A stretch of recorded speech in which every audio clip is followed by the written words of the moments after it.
სულ ცოტა ხნის წინ ხვიჩა კვარაცხელია ჟურნალისტმა კითხა.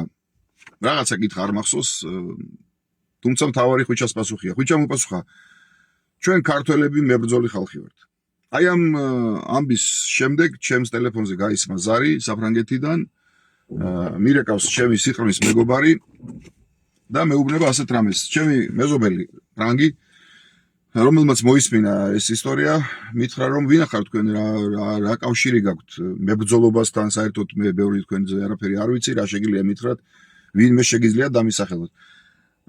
ცხადია მე ბევრი არ მიფიქრია და ფრანგისთვის ყველაზე გასაგები რომ ყოფილიყო, მოუყევი ისტორია, რომელსაც თქვენ სიამოვნებით გიამბობთ. დარწმუნებული ვარ ბევრმა იცის, მაგრამ არის ხალხი ვინც არ იცის, განსაკუთრებით ახალგაზრდები და მათ მინდა მოისმინონ ეს ისტორია. ისტორია რეალურ გმირზე და დავიწყოთ.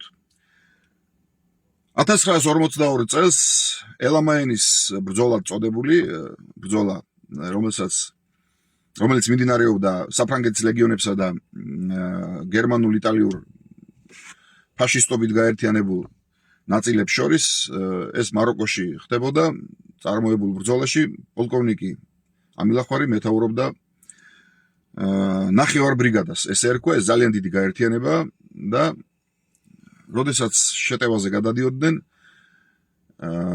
მას მისმა უმცროსმა ოფიცერებმა უთხრეს, რომ აუცილებელი იყო დაეხურა ჩაფხუტი და ჩაეცვა ფორმა, რომელიც მის აღმატებულ ჩინს დამალავდა, რამე თუ სნაიპერები მუშაობდნენ სწორედ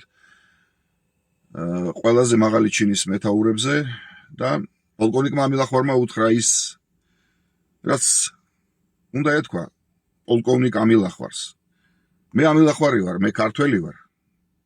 ჩვენ გამარჯვებას სიცოცხლეზე წინ ვაყენებთ და ჩემთვის ძალიან მნიშვნელოვანია, რომ ჩემმა მეომრებმა, ჩემმა მებრძოლებმა იცოდნენ, ვინ მიუძღვით წინ, მე სახეს არ დავმალავ. აი ეს ამბავი გამახსენდა, როდესაც მე მკითხეს თუ რა უნდა მომეყოლა.